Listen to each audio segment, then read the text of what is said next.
Igreja, boa noite. Aproveitando você de pé, abra sua Bíblia na carta de Tiago. Tiago, capítulo 1. Nós faremos a leitura do versículo 19 ao 27. Carta de Tiago, capítulo 1. Versículo 19 a 27. Quanto você acha? Para você que tem frequentado as quartas-feiras o culto da palavra, quando eu tenho a oportunidade de pregar, eu estou fazendo uma série de mensagens na carta de Tiago.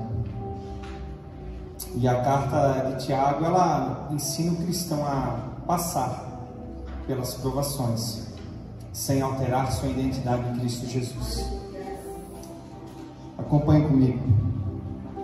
Meus amados irmãos, tenham isto em mente: sejam todos prontos para ouvir, tardios para falar e tardios para irar-se, pois a ira do homem não produz a justiça de Deus.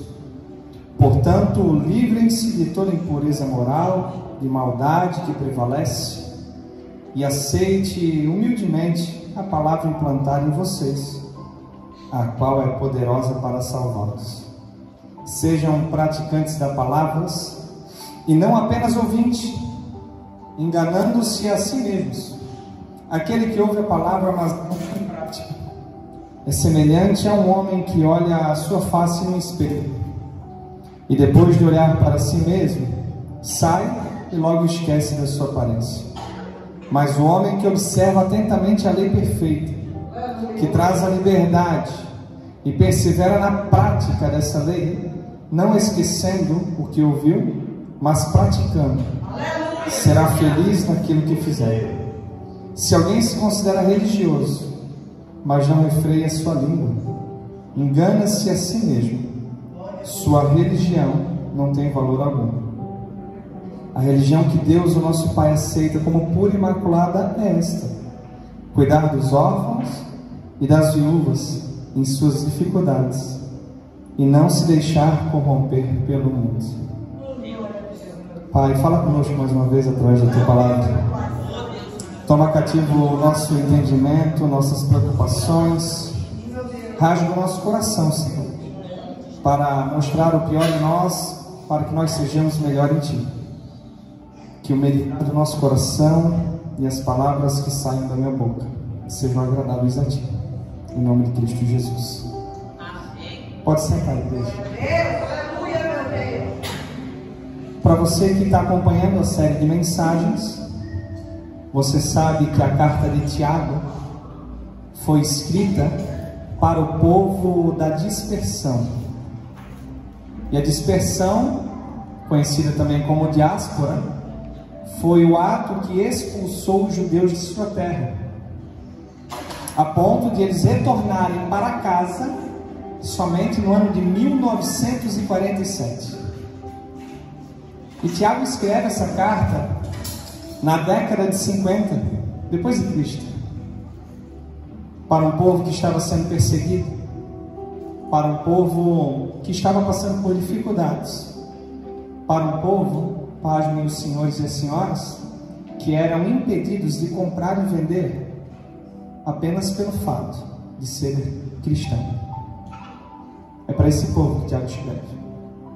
E essa série de mensagens tem por objetivo tratar o nosso coração acerca de uma realidade. E qual é a realidade? É que no mundo nós teremos aflições. Eu sempre costumo dizer que se o crente não sofre, esse crente está com defeito de fábrica. O crente que não tem problema está com defeito. E nós vamos aprender hoje, nesse texto que nós lemos, quais são as portas de tentações que se abrem diante da gente quando a gente está sofrendo. Então peço que você anote na Bíblia, no bloco de notas, para a gente aprender mais do Evangelho de Cristo Jesus. A carta de Tiago é considerada por muitos estudiosos o Provérbios do Novo Testamento. A fé que Tiago apresenta aqui é uma fé que sai do campo da teoria, sai do campo somente do saber, mas ela invade a nossa realidade de forma prática. Tiago não é aquele líder que diz: vocês precisam fazer isso. Tiago os toma pela mão e dizendo: ei, me acompanhe, eu vou ensiná-los. Então nós vamos falar hoje de três áreas da nossa vida, que são portas de tentações enquanto nós sofremos. A primeira área que é afetada é o ouvir. A segunda área é o falar. E a terceira área é o sentir. E para isso, eu quero trazer hoje 8 conselhos de Tiago para o nosso coração. O primeiro conselho está no versículo 19. Meus amados irmãos, tenham isto em mente: sejam todos prontos para ouvir. E a grande verdade, igreja, é que na provação, na aflição, em meio a um problema, seja ele financeiro, familiar, de comunidade, de igreja, na empresa, a primeira coisa que é afetada é o nosso ouvir. Você conhece alguém que em meio à aflição deixou de ouvir conselhos? Não ouve conselho de pai, não ouve conselho de mãe, não ouve as pregações, não lê mais a Bíblia, ele se fecha. Afinal, ele está sofrendo. E quando nós estamos sofrendo, sem a sabedoria do alto, sem a sabedoria de Deus, nós temos a tendência de nos tornarmos senhores de nós mesmos. Percebeu quando alguém sofre? Só ele tem razão?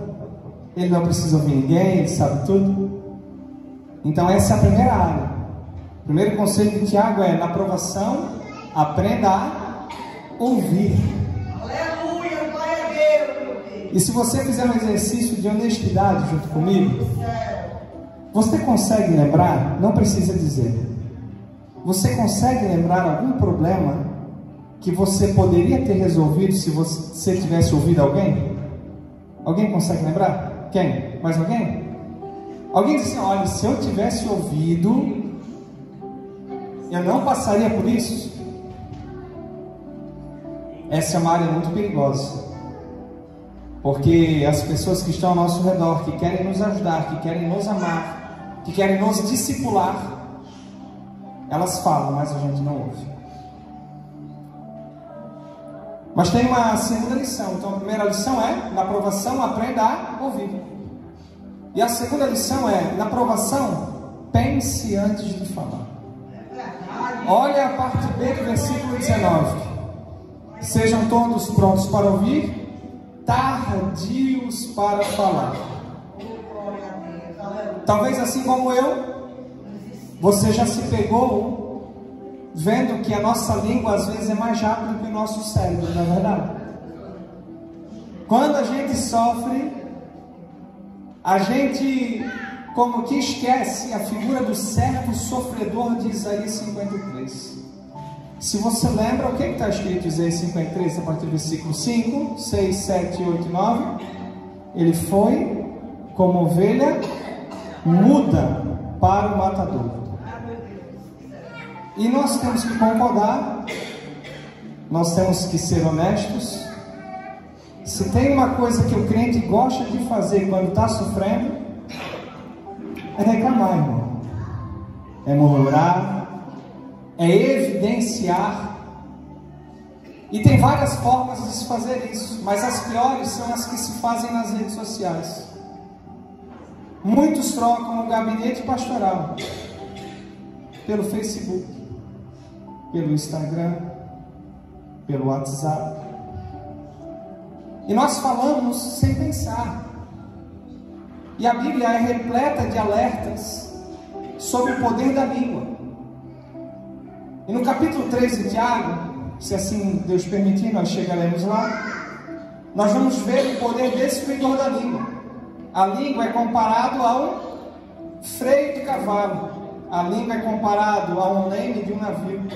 A língua é comparada a um fogo em meio a uma floresta. E Tiago traz uma metáfora dizendo: ei, como que o órgão tão pequeno pode dominar todo o nosso corpo?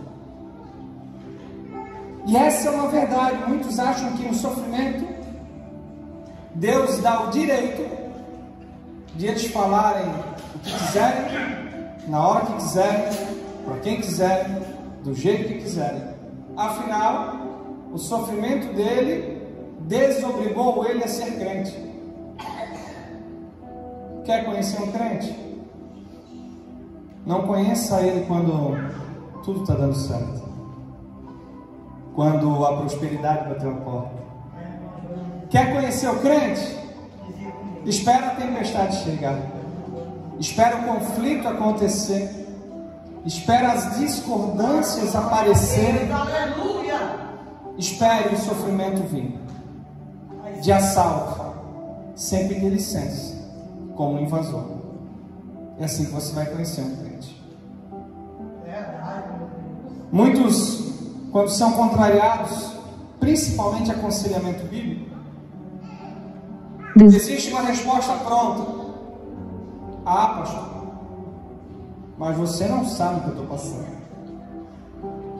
E a grande verdade é que realmente às vezes, como conselheiros, a gente ouve, mas a gente não está dentro da realidade.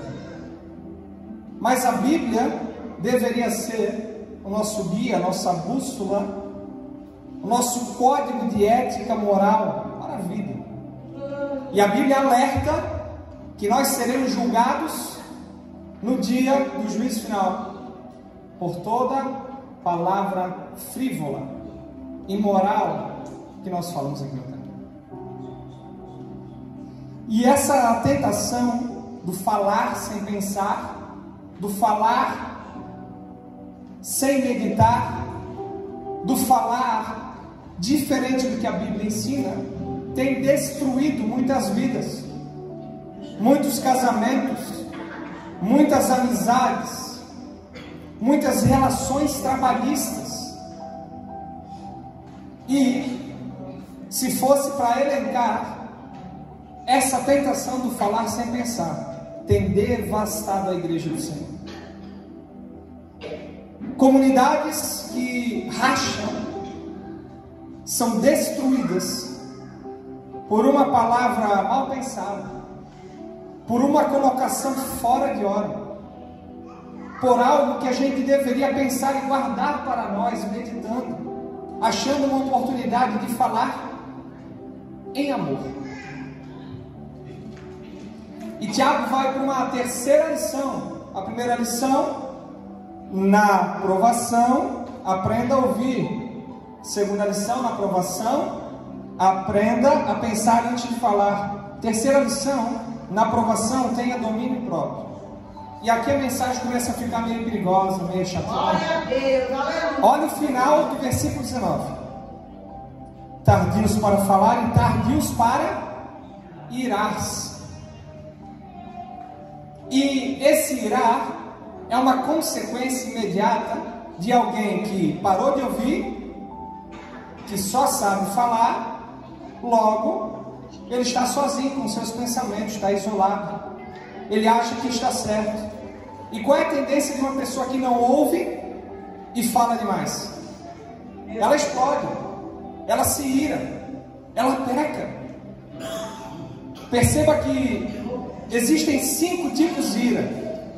E eu quero fazer um exercício com você, e você para você mesmo diga: olha, isso aqui eu já fiz. O primeiro tipo da ira é aquela pessoa que a gente pode chamar de pavio curto, que estoura facilmente. O segundo tipo de pessoa é aquela que usa 1000 argumentos para provar que a culpa de ela ter estourado é do outro. Meu Deus. Você já ouviu pessoas dizendo: ô irmão, por que tu fala assim tão alto com os outros? Por que essa linguagem tão violenta? A culpa foi dele. Terceiro tipo é aquela pessoa que ela não fala, mas ela guarda uma carta na manga. Você já ouviu essa expressão? Ó, eu perdoei, tá? Mas ó, tá guardado na manga, porque um dia eu vou jogar na cara.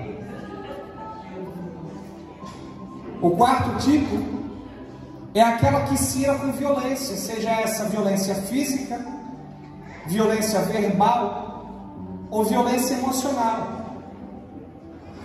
Porque uma vez eu ouvi, e é grande a verdade, que tem palavras que dói mais do que um soco, que um tapa, que um puxão no cabelo. As palavras, quando não medidas, elas são flechas que transpassam a nossa alma, abrem feridas que só o sangue de Jesus para curar. Prova disso, quem daqui não ouviu palavras há anos atrás, e quando eu falei disso, lembrou? Quem de nós em nossa infância, em um momento de ira da nossa mãe, do nosso pai, do nosso familiar, não ouviu? Você é uma desgraça, você é uma peste, você não deveria ter nascido,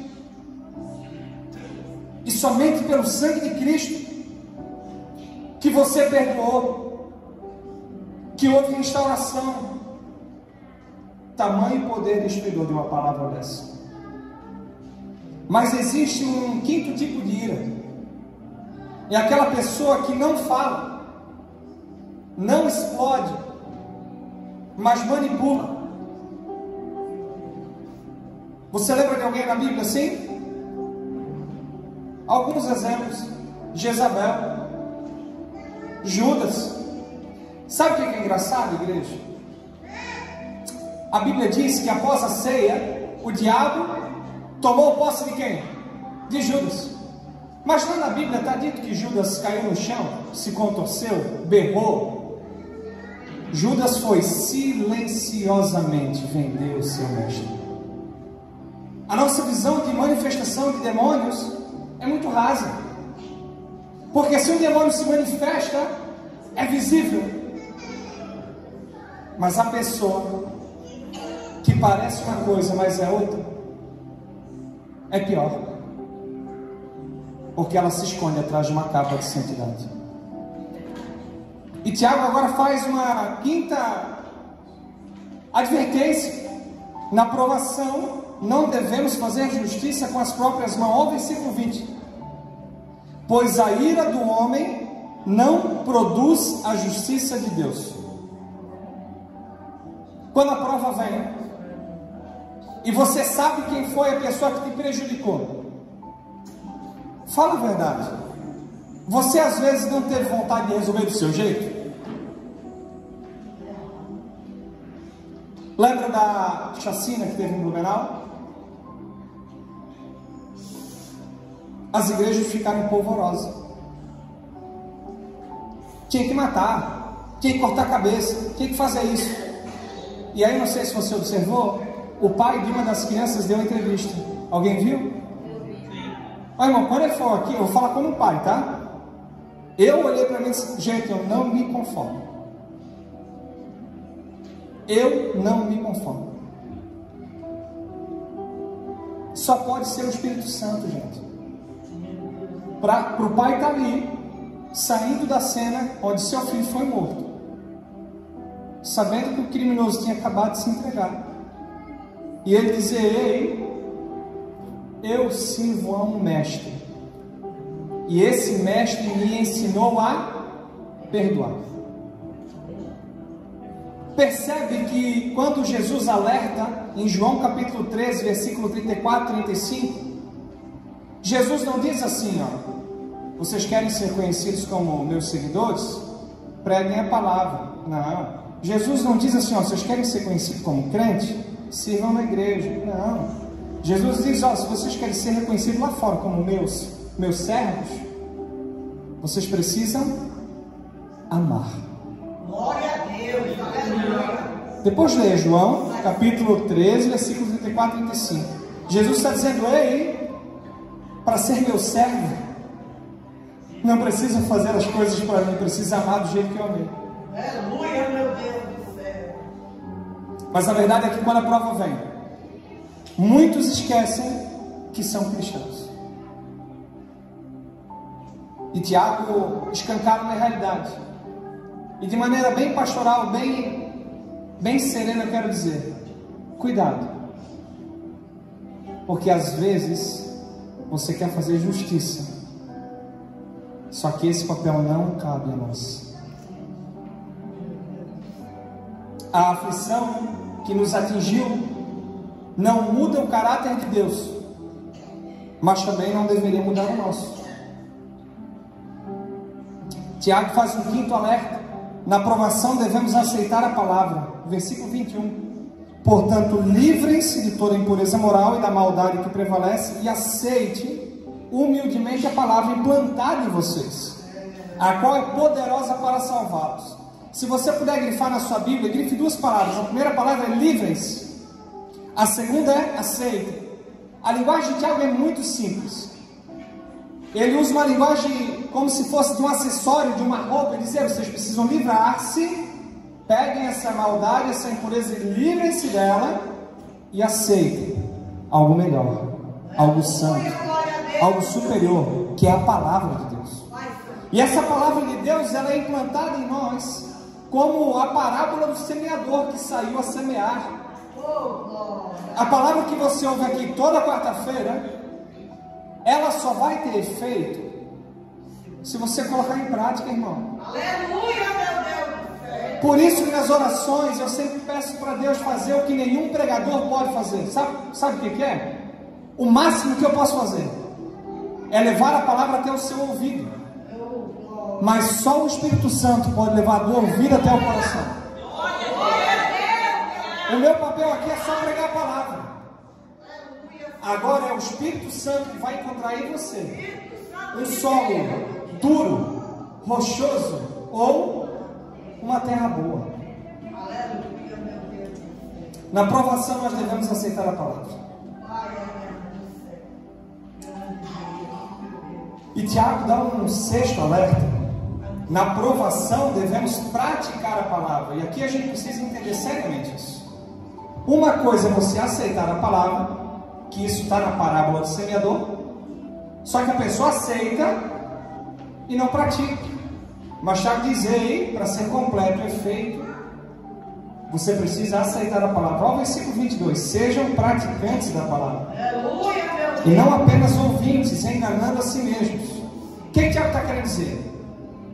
Que mesmo não devendo, existem pessoas na igreja que vêm quarta, domingo, sábado, congresso atrás de congresso, mas elas são apenas ouvintes. E sabe como isso se manifesta? Talvez a pergunta que nós devemos fazer é: tenho 10 anos de convertido. A minha vida de 10 anos atrás é diferente ou é igual à vida que eu vivo hoje? E se a resposta for igual, eu preciso te dizer com todo amor, todo carinho: o problema não estava na pregação, o problema não estava na Bíblia, o problema não estava no Evangelho, o problema não estava na semente. O problema está no solo, no seu coração. E eu fico inconformado de ver pessoas caminhando. Tiago, mas eu tenho 20 anos. 20 anos e meio. Mas a vida não mudou. Continua falando mal de todo mundo. Continua explodindo. Não mudou. A pergunta é: que transformação é essa? Que semente estéril é essa? Mas a esterilidade não está na semente. A esterilidade está no solo. E no versículo 23, Tiago continua: aquele que ouve a palavra, mas não põe em prática, é semelhante a um homem que olha a sua face no espelho. E aqui nós precisamos entender a mentalidade da época. Se nós comprarmos um espelho, pegarmos ali no banheiro um espelho, o espelho reflete a imagem idêntica, não é verdade? Mas o espelho no primeiro século, irmão, ele era feito de uma maneira que a imagem que ele refletia não era exatamente a nossa, ele era um pouco embaçado. Você entende agora o que diz o versículo? Aquele que ouve a palavra e não pratica, ele é semelhante ao homem que olha para si mesmo, sai e logo esquece da sua aparência. A pergunta é, tem como a gente olhar no espelho e esquecer da nossa aparência? Não. Mas a lição que Tiago está dizendo é, ei, a pessoa que ouve o Evangelho, se diz seguidor de Cristo, ouve pregação atrás de pregação, mas não muda, ele está em crise, e o nome dessa crise é crise de identidade. Isso fala de identidade, gente. Se você está 10 anos servindo a Deus, mas a nossa vida não mudou em absolutamente nada, a gente está com falsidade ideológica. A gente diz ser alguém, mas não é. Essa é a linguagem de Tiago. E aí no versículo 24, e depois de olhar para si mesmo, sai e esquece a sua aparência. E a grande verdade aqui é que a igreja brasileira, ela sofre de um mal, e eu sofria também. A minha memória não é lá essas coisas. A pergunta é, irmão, em 40 minutos de pregação dá para gravar tudo? Quem ouve, grava tudo? A pergunta é, por que a gente anota tão pouco? Uns não gostam de anotar na Bíblia. Minha avózinha disse, não, a Bíblia não. Mas é anota no papel. E eu sempre brinco, mas com um peso no coração, dizendo, se a gente sair lá fora, e eu só tinha 2, 3 irmãos que cantavam, irmão, qual é o texto que eu preguei? Ah não, o texto está ali, Tiago 1, 19, 27, tá, mas o senhor consegue dar 2 lições das 8? Acho que não lembra. Por quê? Um dos efeitos do pecado no mundo é a nossa limitação. Só que Deus nos deu ferramentas. Então, para você que tem dificuldade de gravar assim como eu, no nome de Jesus, traz um papelzinho e anota, irmão. Porque o meu papel é levar ao ouvido. Agora, fala para mim se tem sentido. Você sair de casa, do seu conforto, podendo comer uma pipoca, uma Coca-Cola, vir na igreja, não anotar absolutamente nada, e se sair do culto daqui a 2 dias, perguntar o que foi pregar na quarta-feira? Não sei. Faz sentido para vocês? E aí Tiago vai para o versículo 25. Então Tiago fala desse homem que esqueceu sua identidade, só que agora ele apresenta você. É você. 25. Mas um homem que observa atentamente. Vocês estão observando atentamente a lei perfeita, que traz a liberdade. E aqui vem o segredo. Ele observa atentamente, mas ele persevera na prática. Versículo 25. E ele não esquece o que ouviu, mas pratica. Será feliz naquilo que fizer. Resumindo, sabe qual é o presente de Deus para o seu povo que ouve e pratica a palavra? Felicidade em tudo o que nós fazemos. Aleluia, meu Deus. Esse trecho é um chamado de Tiago, dizendo, ei, voltem ao Evangelho. Mas não o Evangelho só de banco. Não o Evangelho só de ouvir pregação. Não, mas aquele Evangelho que você sai do culto dizendo, ó, eu tomei uma decisão, Tiago. A partir de hoje eu vou fazer isso. É um Evangelho que se move. É uma fé que é ativa. É um Evangelho que assim que cai no nosso coração, ele germina, ele cresce, ele floresce, ele frutifica e você colhe os frutos. O centro da carta de Tiago é ele, na aflição, você pode escolher praticar a palavra ou não praticar.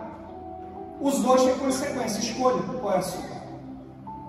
Muita gente fala, Tiago, mas ser crente dá trabalho, e ser pecador é fácil, certo? Não, Tiago, ser crente é muito difícil.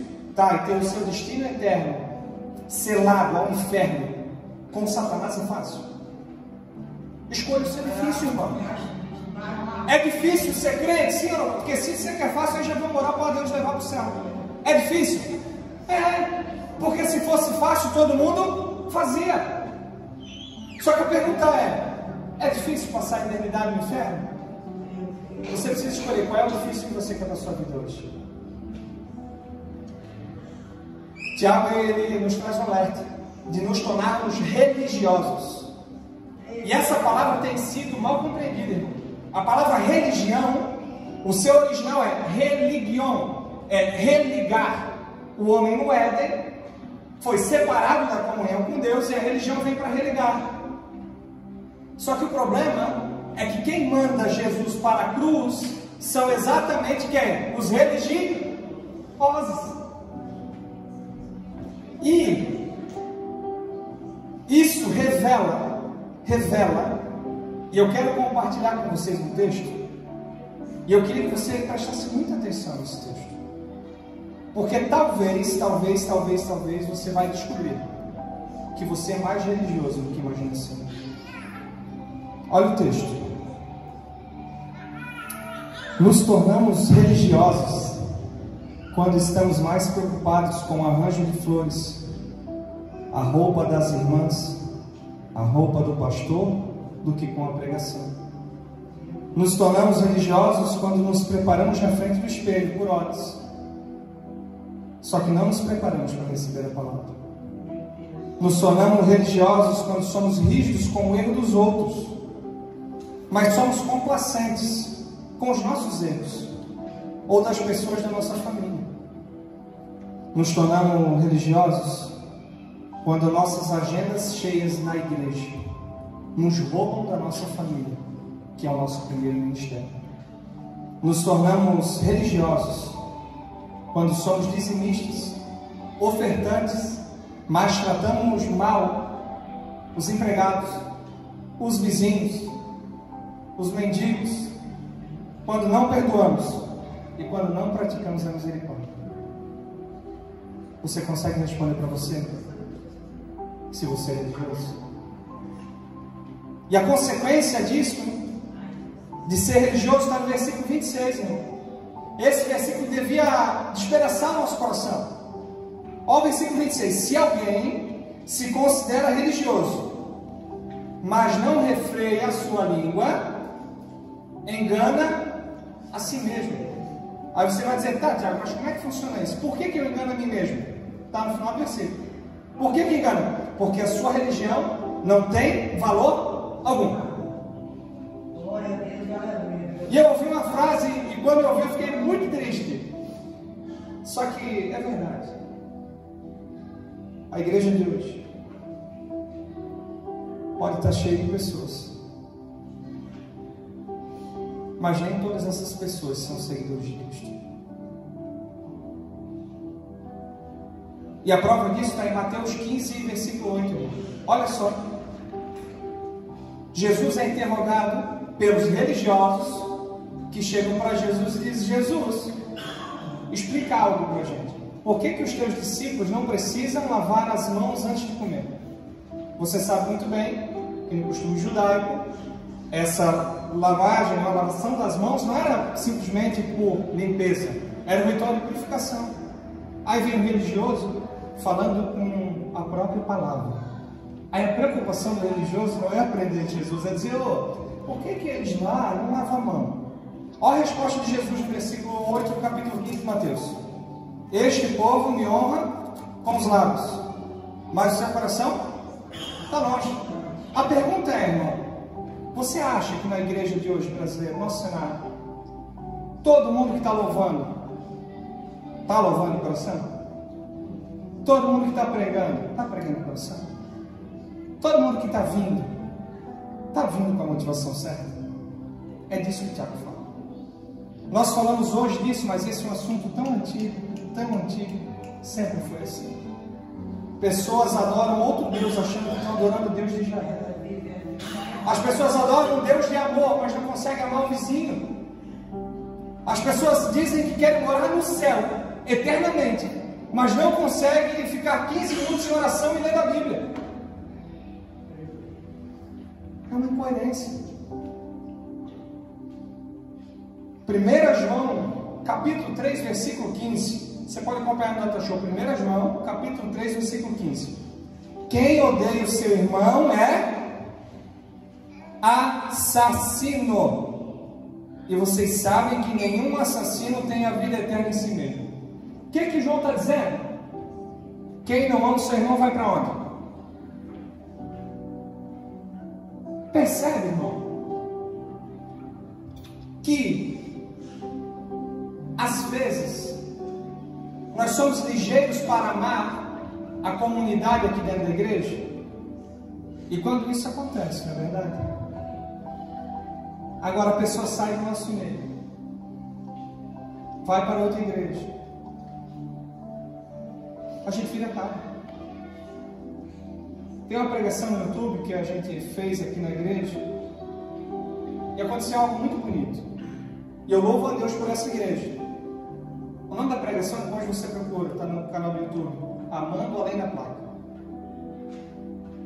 E os frutos que essa pregação trouxe foi maravilhoso.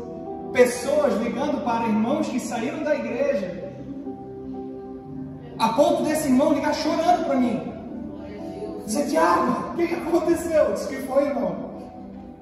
As pessoas me ligaram, meu coração se aqueceu, meu coração sentiu esse amor. Aleluia, glória a Deus. Isso é evangelho, gente. Glória Tudo a que Deus. fugir disso é do maligno. Olha o que aqui 1 João está dizendo: quem odeia o seu irmão é assassino. E uma verdade você precisa ser escancarada. Tem igreja hoje que já deixou de ser igreja. A gente dá mais valor para a placa de igreja do que realmente tem. Nós precisamos entender que o reino de Deus é maior que a unidos em Cristo. O reino de Deus é maior que a Assembleia de Deus. O reino de Deus é maior que a igreja presbiteriana. O reino de Deus é maior que a igreja batista. O reino de Deus é uma família única que foram lavados e remidos no sangue de Jesus e vão morar em comunhão para sempre.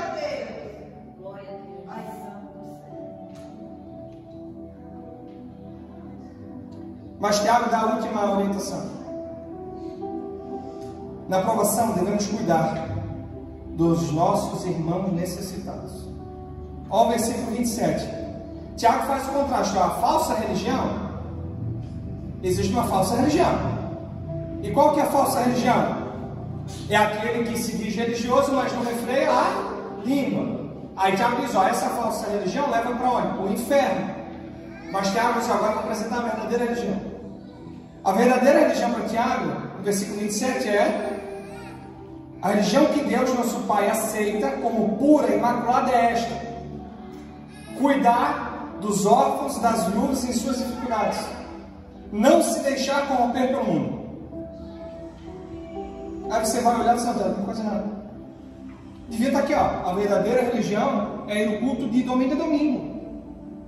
A verdadeira religião, Tiago, é estar no serviço da igreja.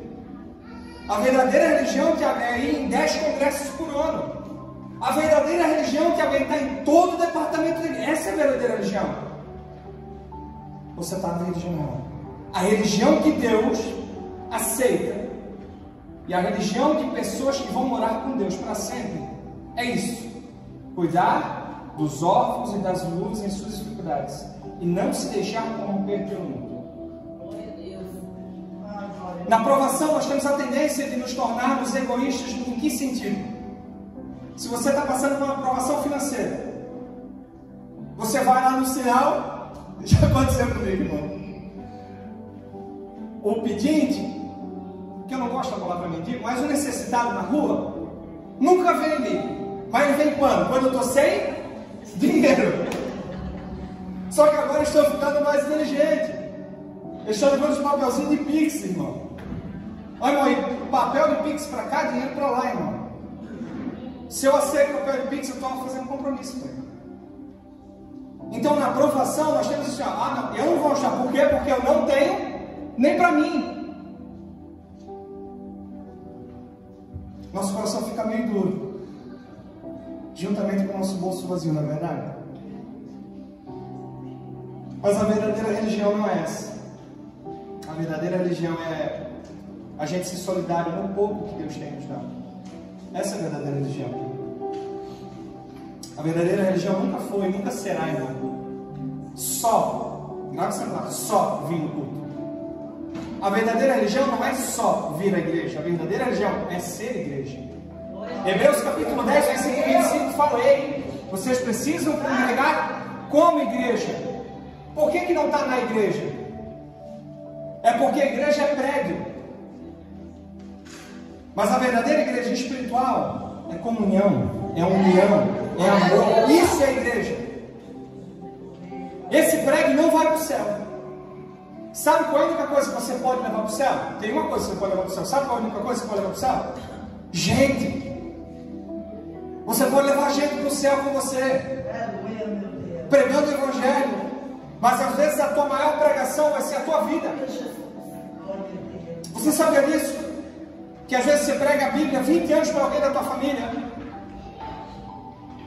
mas às vezes em uma atitude a tua família olha para ti: eu quero esse Jesus que transformou a vida dele. A gente tem que pregar com Bíblia sim, mas não precisa pregar com vida, gente. E aqui eu preciso encerrar com algumas lições. Primeira lição é cuidado com as tentações e o sofrimento. Você vai ser tentado no ouvir. Você vai dizer: eu consigo resolver sozinho, não preciso de conselho de ninguém, porque eu sou suficiente. Cuidado com isso. O final não é feliz. A segunda tentação é de falar. Na provação, irmão, eu sei que é difícil, mas antes de falar alguma palavra, você deveria usar 4 letras. A letra O, a letra Q, a letra J, a letra F. Alguém já ouviu isso? Não? O, Q, J, F. O que Jesus falaria.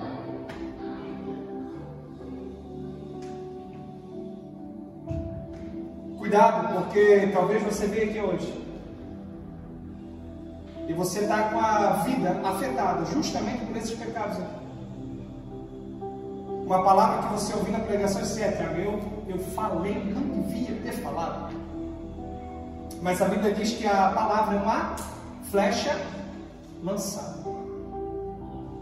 é uma pedra atirada. Existe perdão, existe reconciliação em Cristo. Só que você precisa segurar um pouco essa vontade de falar e machucar. Terceiro,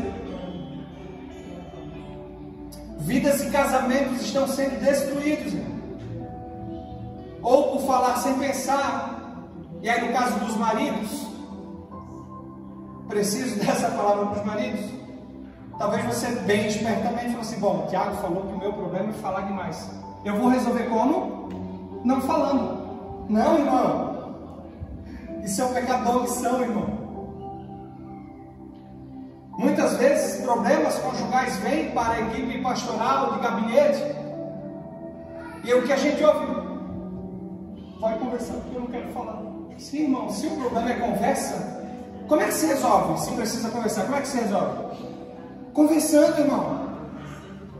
Então o homem, é mais o homem, tá? O homem tem isso. Não, então o Tiago disse que o problema é falar, resolvido a partir de hoje, não falo mais. Talvez já é assim. Tem que falar. Fala. Mas com o caráter de Cristo implantado no seu coração. Meu Deus do céu. E aqui para encerrar, antes de você brigue comigo. Se nós tivéssemos acesso aos seus vizinhos, como você é conhecido na vizinhança? Se a gente fosse ao seu trabalho, como a gente ouviria falar de você? Pergunto isso porque muitas vezes a gente se espanta, irmão. Ele lá, ele é crente? Oh, mas não parece, porque o pau quebra todo. Ô, irmão, eu estou falando que a gente já viu isso. Quando você chega numa rodinha, seja na igreja ou no trabalho, o clima fica melhor ou pior? Surge briga assim do nada? Você é conhecido por ser briguento? Impaciente? Como você é conhecido? Que o Espírito Santo hoje possa te mover a ser conhecido como discípulo de Cristo. Você ora comigo? Você pode ficar em pé? Ah, Senhor, como é difícil falar, Senhor. Falar é complicado. A grande verdade é que desse lado da eternidade, debaixo das consequências desse mundo quebrado e caído, Senhor, às vezes nós ouvimos pouco, falamos demais, nos iramos, e quando percebemos, estamos muito distantes do caráter de Cristo. Estamos nada parecidos com discípulos de Cristo. Mas é por isso que existe a pregação, o Evangelho, o perdão, Senhor. Perdoa, Senhor, as vezes que nós falamos sem pensar, as vezes que nós deixamos de ouvir conselhos de pessoas que nos amam. Perdoa, Senhor, quando nós nos iramos contra aquele que só quis estender a mão. Restaura, Senhor, a tua igreja. Nos ajude, Senhor, a prestar atenção nas pregações. Nos ajude, Senhor, a ter domínio próprio. Nos ajude, Senhor, a não sermos somente ouvintes de quarta-feira, ouvintes de domingo. A nossa alma está cansada, Senhor, de só ouvir e não ver os frutos em nosso meio. Ajuda-nos, Senhor, a praticar aquilo que nós aprendemos. Nos livra da religião, Senhor, da religiosidade. Que nós aprendamos que a verdadeira religião é amar. Amar e amar. Nos protege, Senhor, de nós mesmos. É essa a nossa oração como igreja, hoje, em nome de Cristo Jesus.